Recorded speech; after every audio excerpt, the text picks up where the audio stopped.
Saudações, camaradas! Na aula de hoje iniciamos o nosso estudo do livro Regimes Monetários, Teoria e a Experiência do Real, escrito pelo professor André Modonese. Na aula de hoje, vamos fazer uma breve introdução ao estudo dos regimes monetários. Como de costume, essa e as demais referências utilizadas, assim como as citações e notas, como sempre, estão todas na descrição do vídeo. Existem basicamente três formas do regime monetário de metas cambiais. No primeiro regime, tem-se uma fixação do valor da moeda doméstica em relação a um commodity. No segundo, há uma fixação do valor da moeda doméstica em relação à moeda de um país com baixa inflação. E por fim, no terceiro regime, é utilizado uma regra ou estratégia que vincule, em algum grau, a evolução do valor da moeda do país, da moeda doméstica, ao valor de uma outra moeda estável. Em relação ao primeiro regime, tivemos o padrão ouro clássico, que vigorou de 1880 a 1914. Nesse regime, havia um princípio da conversibilidade em ouro, ou seja, as moedas teriam um valor fixo em relação ao ouro, tendo então uma relação fixa de intercâmbio.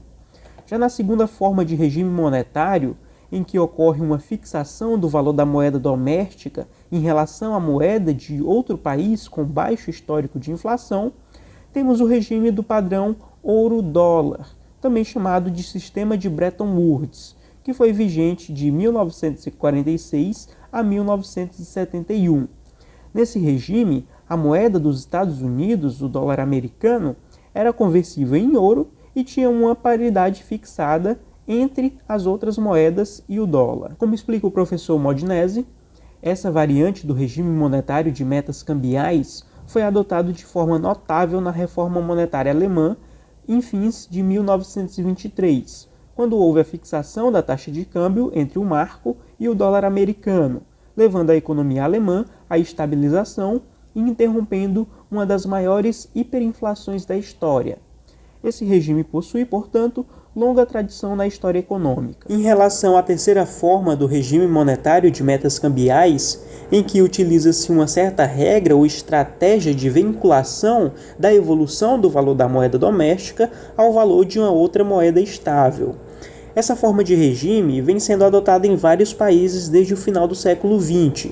Como explica o autor, nesse caso, estabelece-se uma âncora nominal para os preços internos mais flexível do que nas outras variantes desse regime, subordinando a inflação doméstica à taxa de variação de preços do país âncora, isto é, um país com inflação reduzida.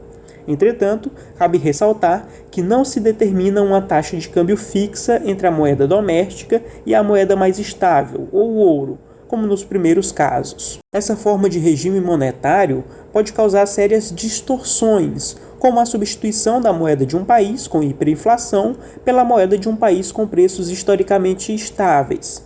Trata-se da dolarização plena, que ocorre em economias que utilizam o dólar norte-americano como moeda, abstendo-se da utilização de uma moeda nacional.